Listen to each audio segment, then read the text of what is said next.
Alors oui, c'est vrai. Et tout le monde ne comprendra pas. Et ils ont raison. Ils ont raison de ne pas comprendre. Et il faut expliquer aux gens ce qui se passe. Il faut bien leur expliquer. C'est à cette condition que les populations peuvent comprendre les agissements de certaines autorités. Alors, je vais essayer de caricaturer. Pour faire simple, imaginez dans une famille, vous avez le père et la mère. Et la mère sanctionne son petit garçon pour avoir eu un comportement déplacé à l'égard de sa sœur. Et donc, elle le punit. Ou elle le met en instance de punition. Et puis, le soir au dîner, la famille est réunie. Le père est bien informé que la mère a sanctionné ou elle a mis sous sanction son fils. Et il prend la parole pour dire, il félicite son fils pour son comportement, son bon comportement dans la maison. Dans une telle situation, comment la mère se sent? Et peut-être comment la personne qui a été brimée se sent? Et maintenant, le petit garçon qui est sous sanction ou en instance de sanction, comment il se sent? J'ai essayé de caricaturer comme ça. Ça revient à ce qui se passe aujourd'hui. Quand on poursuit quelqu'un, c'est d'abord le procureur de la République. On dit qu'il a l'opportunité des poursuites. C'est lui d'abord qui poursuit une personne. Alors, pour bien comprendre ça, le procureur de la République, c'est qui? Il est celui qui est mandaté par le ministère de la Justice. Donc, son patron direct, c'est le ministre de la Justice. Si on suppose que le ministre de la Justice, c'est la mère, et puis, de l'autre côté, on a un ministère, je ne sais plus quel est le nom de ce ministère-là, de solidarité quelque chose, qui est le père. Et après avoir été mis en prison sur une période et qu'on sort avec sous contrôle judiciaire, ça voudrait dire qu'on ne peut pas tout faire. Et la justice nous surveille sur certains points. Ça peut être les personnes qu'on va rencontrer, ça peut être notre déplacement à l'intérieur du pays ou à l'extérieur du pays. Ça peut être le contrôle judiciaire, ça en fait beaucoup de choses. Je pense que dans le cas d'espèce, on avait confisqué les passeports des personnes incriminées. On ne sait pas trop. Alors donc, et pour revenir à ma caricature, le père, qui est donc ce ministère, vient dire cet enfant qui est sous sanction ou est en instance de sanction est tellement gentil que moi je le prends pour le présenter comme une égérie à la population. En vrai, ça veut dire quoi? Ça veut dire qu'il y a une contradiction dans l'action du gouvernement. Parce que ces deux personnes, que ce soit le ministre de la Justice ou le ministère en question, se retrouvent dans un même gouvernement et sur une même table pour discuter des questions de la société ivoirienne.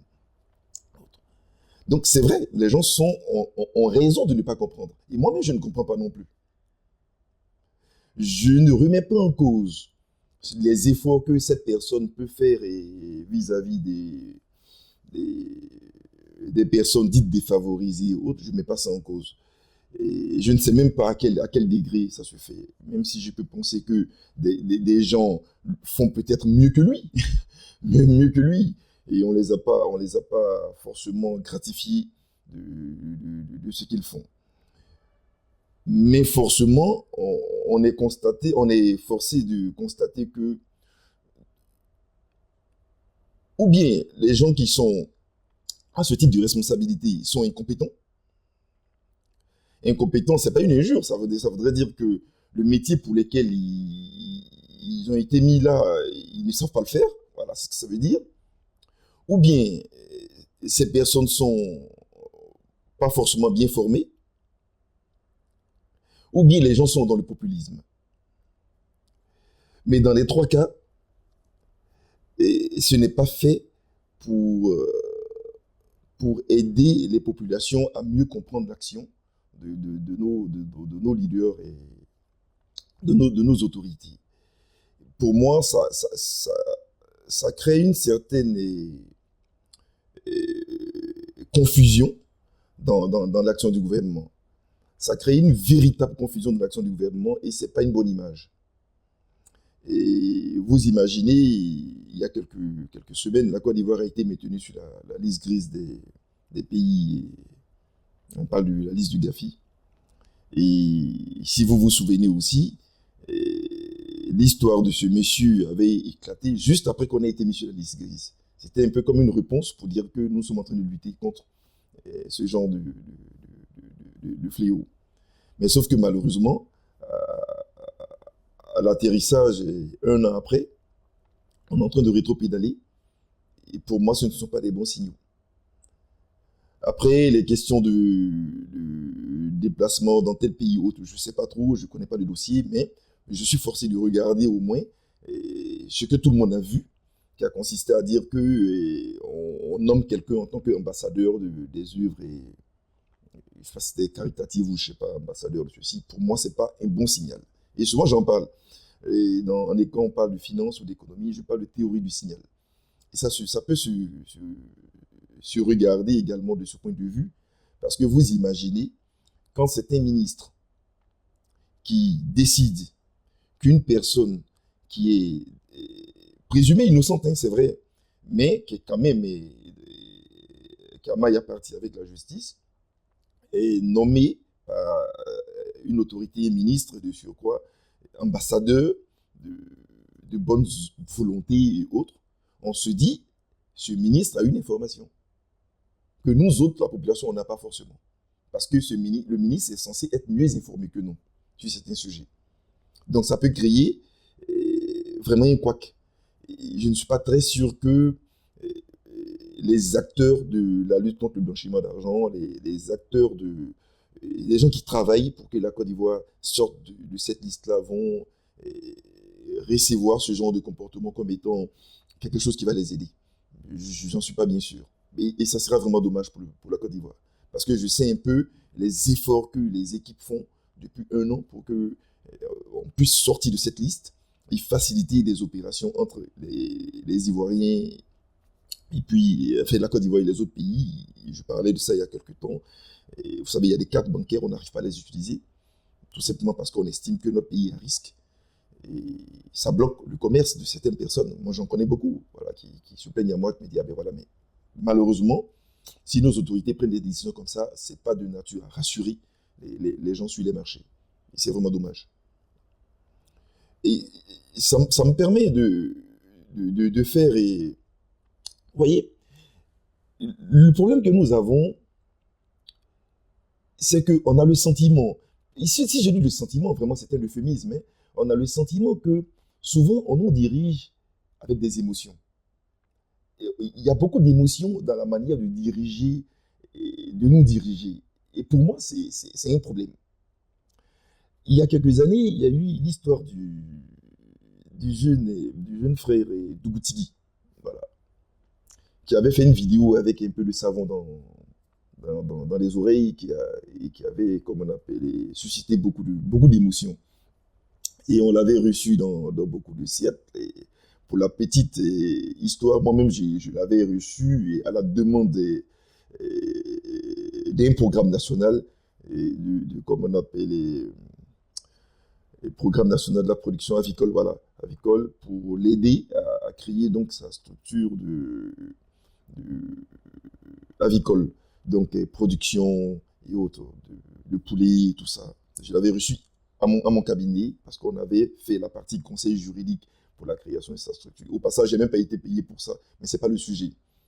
Le sujet, c'est que quand on décide de faire des choses avec de l'émotion, forcément, il n'y a pas de raison derrière. On n'a pas pris le temps de bien réfléchir.